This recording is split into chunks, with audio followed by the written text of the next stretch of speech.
एक बहुत ही खूबसूरत पुल और सड़क को वेल डेवलप किया है। इंडियाज लॉन्गेस्ट सी ब्रिज जो कि समंदर के ऊपर से जा रहा है, लॉन्गेस्ट है।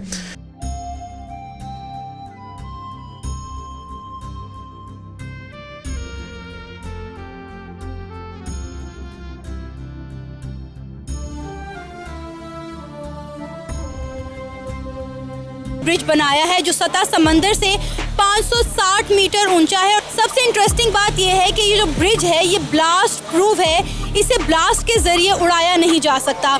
ये जो बड़े बड़े हाईवे बन रहे हैं वो किसके लिए हैं? आपके लिए, भारत के युवाओं के लिए। को एक वीडियो दिखाने लगी हूँ, उसके बाद आपने मुझे बताना है कौन सी कंट्री और कौन सी सिटी लग रही है, ठीक है? यार इट सीम्स लाइक यूके। नहीं, क्या लग रहा है, कौन सा मुल्क? यार यूके नहीं है तो फिर यूएसए होगा। यूएसए भी नहीं है। और पूरा ब्रिज जगमगा रहा है। एरियल व्यू अगर आप देखें और पूरी अपनी अगर उस पर देखें तो पूरी गाड़ियां जा रही थी, जिसमें मेरे ख्याल से पीएम नरेंद्र मोदी थे। जो एंड में हमको पुलिस की गाड़ियां और बीच में गाड़ियां नजर आई ना, वो उन्हीं की थी। मार्केट में डॉलर्स नहीं है, हमारे पास प्याज खरीदने के लिए डॉलर्स नहीं है। Can you believe this? तो हमारे तो मतलब आप ब्रिजेस की बात कर रही हैं, ब्रिजेस वैसे मुझे तो बहुत ही कम देखने में नजर आए हैं। या तो मुझे ज़्यादातर नजर आते हैं जो डिमोलिश होते हैं या अंडर कंस्ट्रक्शन होते हैं जो कि कभी कंप्लीट ही नहीं होते। बिल्कुल। कौन है? फिर एक इंडिया ही बचता है हमारे पास जो इतना डेवलप है। यार मैं इतना तो नहीं मुझे लगता कि है। देखे ना, एक इट सीम आपको पहले का it seem like UK, USA और चाइना। इंडिया इतना डेवलप मुझे नहीं था, इतना खूबसूरती इतनी। यार देखे पूरे उनके ब्रिजेस, जैसे हम बात करें पिलर्स, उसके बाद मुझे तो यूके लग रहा था। नवी मुंबई से मुंबई तक 2 आवर्स ट्रैवल को 20 मिनट्स में चेंज करने जा रहा है। मोदी सरकार की बात है तो उसको तो हम किसी खाते में नहीं गिनते। वो क्यों? ठीक है ना, हमें तो वो शुरू से ही नहीं, मतलब उसका जो चेहरा है ना, हमें वही नहीं पसंद। पहली बात, उन्होंने ऐसा क्या किया, क्यों नहीं पसंद?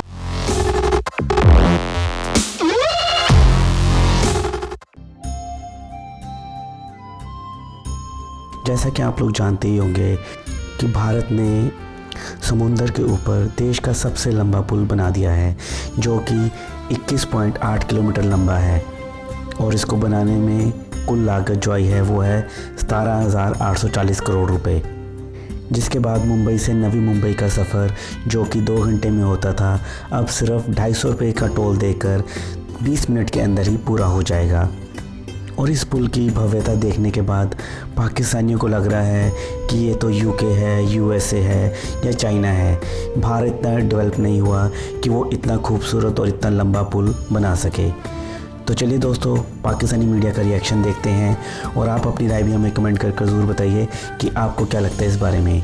और वीडियो शुरू करने से पहले आपसे रिक्वेस्ट है, अगर आप चैनल पर नए हैं तो चैनल को सब्सक्राइब करके बेल नोटिफिकेशन के बटन को ज़रूर दबाइए। तो चलिए दोस्तों, शुरू करते हैं आज का वीडियो।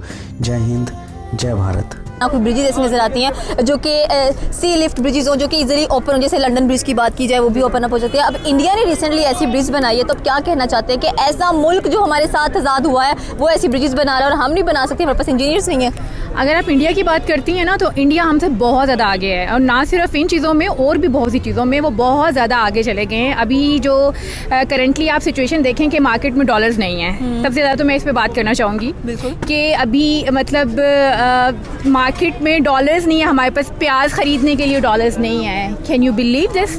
तो हमारे तो मतलब आप ब्रिजेस की बात कर रही हैं, ब्रिजेस वैसे मुझे तो बहुत ही कम देखने में नजर आए हैं। या तो मुझे ज़्यादातर नजर आते हैं जो डिमोलिश होते हैं या अंडर कंस्ट्रक्शन होते हैं जो कि कभी कंप्लीट ही नहीं होते। बिल्कुल ठीक है, ऐसे है। अदरवाइज़ जो है मतलब कोई भी मेरे ख्याल से उन पे पैसे लगाए जाते हैं, लेकिन आई डोंट नो कि वो पैसे किधर जाते हैं। पाकिस्तान में मतलब इस वक्त हमारे फाइनेंशियल सिस्टम का हाल देखें, बिल्कुल ख़त्म हो चुका है फाइनेंशियल सिस्टम।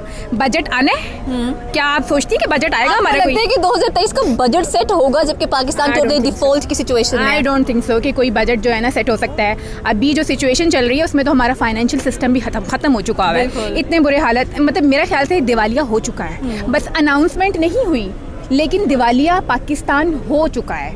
मतलब इन हुक्मरानों ने हमें लूट के खा लिया है। अच्छा, मोदी की बात करें तो 8 साल से उनकी हुकूमत चली है। उस हुकूमत के अंदर उन्होंने इस्लामी कह लें कि सेकुलर स्टेट है वहाँ पर, और एक फिनोटिक बंदा था वो बहुत ज़्यादा, जो कि रिलीजियस बेस पर बहुत ज़्यादा लड़ाइयाँ की हैं उसने, ठीक हो गया।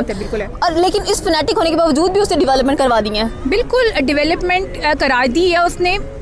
आई थिंक उनका फनेटिक वो जो है ना हमारे लिए है ना, बस इस्लाम को नापसंद करते हैं वो, लेकिन वो बहुत चालाकी से जो है ना उन्होंने बाकी जो उनकी माइनॉरिटीज हैं ग्रैब की है, और जो है मतलब अदरवाइज उनकी जो डेवलपमेंट्स हैं वो एक्सीलेंट है। Exactly. हर लिहाज से वो हमारे से आगे हैं। अटल सेतु भारत की उस आकांक्षा का उदयघोष है जिसका आह्वान साल 2014 में पूरे देश ने किया था।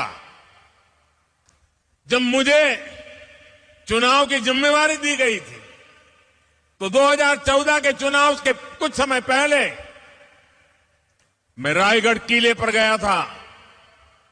छत्रपति शिवाजी महाराज की समाधि के सामने बैठ करके कुछ पल मैंने बिताए थे उन संकल्पों को सिद्धि में बदलने की, उनकी इच्छा शक्ति, जनशक्ति को राष्ट्र शक्ति बनाने की उनकी दृष्टि की, सब कुछ मेरी आंखों के सामने और आशीर्वाद बनकर के आया था। उस बात को 10 साल हो रहे हैं। इन 10 वर्षों में देश ने अपने सपनों को सच होते देखा है। एक बहुत ही खूबसूरत पुल और सड़क को वेल डेवलप किया है। आपको एक वीडियो दिखाने लगी हूँ, उसके बाद आपने मुझे बताना है कौन सी कंट्री और कौन सी सिटी लग रही है, ठीक है? यार इट सीम्स लाइक यूके। नहीं, क्या लग रहा है, कौन सा मुल्क? यार यूके नहीं है तो फिर यूएसए होगा। यूएसए भी नहीं है यार हैरत वाली बात है। और फिर क्या है, कोई हिंट तो दे मुझे आइडिया नहीं है। एशियन कंट्री है। एशियन कंट्री नहीं, खुश अभी चाइना होगी। चाइना भी नहीं है। यार फिर है क्या? तो मैं गेस देती हूँ कि हमारे आसपास बॉर्डर है, अगर हम पाँव रखें तो इस जगह पहुंच जाएंगे। पहुंच तो जाएंगे, लेकिन पहुंचने के बाद क्या पता हालात खराब हो जाए। यार फिर अफगानिस्तान भी ऐसा नहीं हो सकता, उसके बाद बांग्लादेश भी ऐसा नहीं हो सकता। कौन है? फिर एक इंडिया ही बचता है हमारे पास जो इतना डेवलप है। यार मैं इतना तो नहीं मुझे लगता कि है। देखे ना, एक इट सीम, मैं आपको पहले कहा, it seem like UK, USA और चाइना। इंडिया इतना डेवलप मुझे नहीं लगता, इतना खूबसूरती इतनी। यार देखिए पूरे उनके ब्रिजेस, जैसे हम बात करें पिलर्स, उसके बाद मुझे तो यूके लग रहा था, आपने कहा इंडिया में। यार अगर मैं बात करूँ इंडिया, तो लोग जो है पाकिस्तानी कहते हैं कि भाई नहीं, इंडिया में तो पॉवर्टी बहुत ज़्यादा है, तो कैसे ये इतना प्यारा हो सकता है? यार मैं बात करूँ ना, पाकिस्तानियों के रिएक्शन के ऊपर मैं बात नहीं करता। फर्स्ट ऑफ ऑल क्यों बोला, इनको अपने माइंड, इनके डम इतने, इनको पता नहीं होता हम बात क्यों कर रहे हैं, ठीक है? पॉवर्टी की बात करें ना, दूसरी तरफ उनकी डेवलपमेंट भी तो देखें आप। स्वर्गीय अटल बिहारी वाजपेयी जी, उनके नाम पर ये अटल सेतु है और बहुत लॉन्गेस्ट ब्रिज है, लॉन्गेस्ट ब्रिज। और अगर आप देखें, वो जो सारा मैप दिखा रहे थे कि सारा समुद्र के ऊपर से जा रहा है। मैं सोची थी रात के टाइम अगर आप अपनी गाड़ी से नीचे देखो अगर, तो सारा नीचे ब्लैक कलर का पानी है। लेकिन उन्होंने साइडों पे भी लाइट्स लगा रखी कि पानी पे जो जाती हैं, और पूरा ब्रिज जगमगा रहा है। एरियल व्यू अगर आप देखें, और पूरी अपनी अगर उस पर देखें तो पूरी गाड़ियां जा रही थी, जिसमें मेरे ख्याल से पीएम नरेंद्र मोदी थे। जो एंड में हमको पुलिस की गाड़ियां और बीच में गाड़ियां नजर आई ना, वो उन्हीं की थी। मोदी सरकार की बात है तो उसको तो हम किसी खाते में नहीं गिनते। वो क्यों? ठीक है ना, हमें तो वो शुरू से ही नहीं, मतलब उसका जो चेहरा है ना, हमें वही नहीं पसंद। पहली उन्होंने ऐसा क्या किया, क्यों नहीं पसंद? उन्होंने वो बड़े अच्छे लीडर है, दुनिया बड़ी तारीफ करती है। ये अभी आपने थोड़ी देर पहले सुना होगा, ये इंडिया ने जो मतलब पानी छोड़ा है, हमारा मतलब लाहौर डूब गया था, कितना नुकसान हुआ है। क्या कसूर है? उन्होंने ही छोड़ा है।